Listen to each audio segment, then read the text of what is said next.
क्या सिर्फ प्यार करना भी एक अपराध हो सकता है? क्या समाज के बनाए नियम किसी की जान ले सकते हैं? क्या दो मासूम बच्चों की पूरी जिंदगी सिर्फ एक रात में बदल सकती है? नमस्कार, मेरा नाम है पूजा और आज फिर आपके लिए एक और कहानी लेकर आ गई हूँ। और जो मैंने बातें कही हैं, जो सवाल पूछे हैं, ये सब हो सकता है, क्योंकि आज की कहानी है बुकर पुरस्कार विजेता the God of small thing की।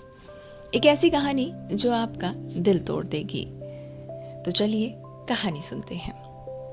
1993 केरल के ऐनमान गांव में एक महिला कई सालों बाद वापस लौटती है। उसका नाम है राहेल। वह अपने जुड़वा भाई एस्था से मिलने आई है, लेकिन एस्था अब पहले जैसा नहीं रहा है। वह लगभग बोलना छोड़ चुका है। उसे देखकर लगता है कि जैसे उसने अपनी पूरी जिंदगी का दर्द अपने भीतर कैद कर लिया हो। यहीं से कहानी हमें 24 साल पीछे ले जाती है। बचपन 1969। अम्मू अपने जुड़वा बच्चे राहेल और एस्था के साथ अपने मायके में रहती है।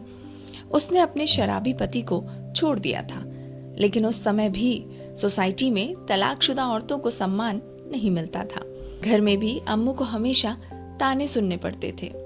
एक दिन चाको खुश होकर कहता है, जो कि अम्मू का भाई है, सोफी मॉल इंग्लैंड से आ रही है, और पूरा घर खुशी से भर जाता है। सोफी मॉल चाको की बेटी है, यानी कि अम्मू की भतीजी।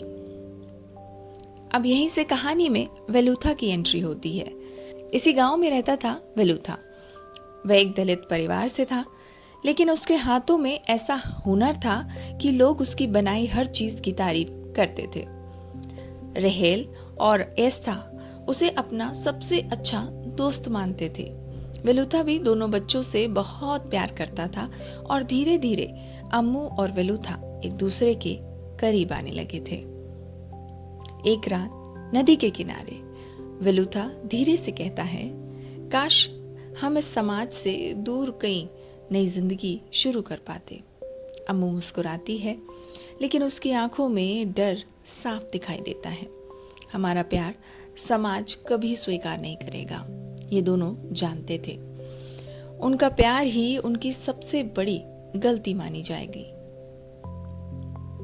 बेबी कोचम्मा, जो कि अम्मू की माँ थी, लेकिन उनके प्यार पर सबसे पहले नजर बेबी कोचम्मा की ही पड़ती है।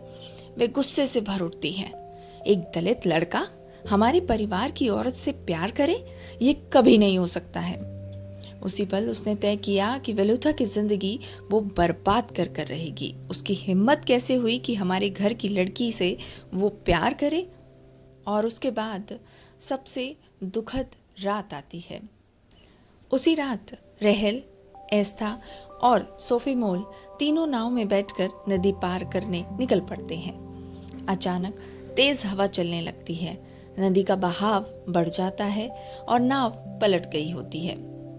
राहेल और एस्था किसी तरह से बच गए होते हैं, लेकिन सोफी मॉल नदी में डूब गई। उसकी मौत से पूरे परिवार में गहरा सदमा लगा। इसके बाद बेबी कोचम्मा सीधा पुलिस स्टेशन पहुंचती है और वहां जाकर झूठ बोलती है कि वेलुथा ने बच्चों का अपहरण किया।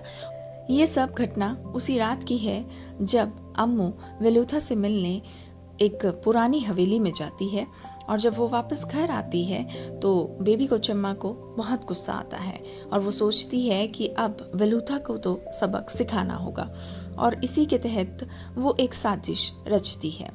बेबी कोचम्मा सीधे पुलिस स्टेशन पहुंचती है और जाकर वहां पर झूठ बोलती है कि वेलुथा ने बच्चों का अपहरण किया है। उसी वजह से यह सब हुआ है, क्योंकि बच्चे नदी में जब उतरे थे तो वहां से वेलुथा और एस्था एक पेड़ के नीचे जाकर बैठ गए थे। उन्हें डर लग रहा था कि घर पर जाकर हम क्या बताएं। सोफी मॉल उन्हें नहीं मिल रही थी। बिना सच्चाई जाने पुलिस वेलुथा को पकड़ लेती है, और इसके बाद वेलुथा बार बार कहता है, मैं निर्दोष हूँ, मुझे छोड़ दो, मैंने कुछ नहीं किया है। लेकिन किसी ने उसकी एक बात नहीं सुनी। पुलिस ने उसे इतनी बेरहमी से पीटा कि उसकी वहीं मौत हो गई। उसका अपराध केवल इतना था कि उसने समाज की बनाई जाति की दीवार तोड़कर प्यार किया था।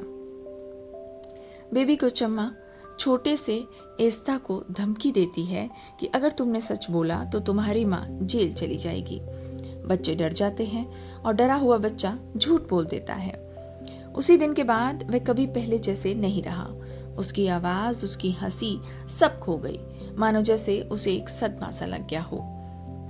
उधर अम्मू को भी घर से निकाल दिया जाता है। अकेली, बीमार और टूटी हुई कुछ साल बाद उसकी मौत हो जाती है। उसके अंतिम समय में उसके अपने भी उसके साथ नहीं होते हैं। ये कहानी फिर 1993 में लौटती है। राहेल और एस्था सालों बाद एक ही घर में बैठे होते हैं। दोनों चुप हैं। दोनों के पास कुछ बोलने के लिए शब्द नहीं है, और अगर कुछ है तो वो सिर्फ है बहुत सारी यादें। उन्हें एहसास होता है कि उस रात ने उनकी पूरी जिंदगी बदल दी। और बस इतनी सी थी ये कहानी। The God of small things एक प्रेम कहानी नहीं है, वो उन छोटे छोटे फैसलों की कहानी है जो पूरी जिंदगी बदल देते हैं। ये कहानी हमें बताती है कि जब समाज इंसानियत में सबसे ज़्यादा जाति, प्रतिष्ठा और भेदभाव को महत्व देता है तो सबसे ज़्यादा दर्द निर्दोष लोगों को ही सहना पड़ता है। और अगर आपको मेरी ये कहानी पसंद आई तो वीडियो को लाइक करें, चैनल को सब्सक्राइब करें और ऐसी ही शानदार किताबों की कहानियों के लिए मेरे साथ जुड़े रहें। Thank you, bye bye, take care.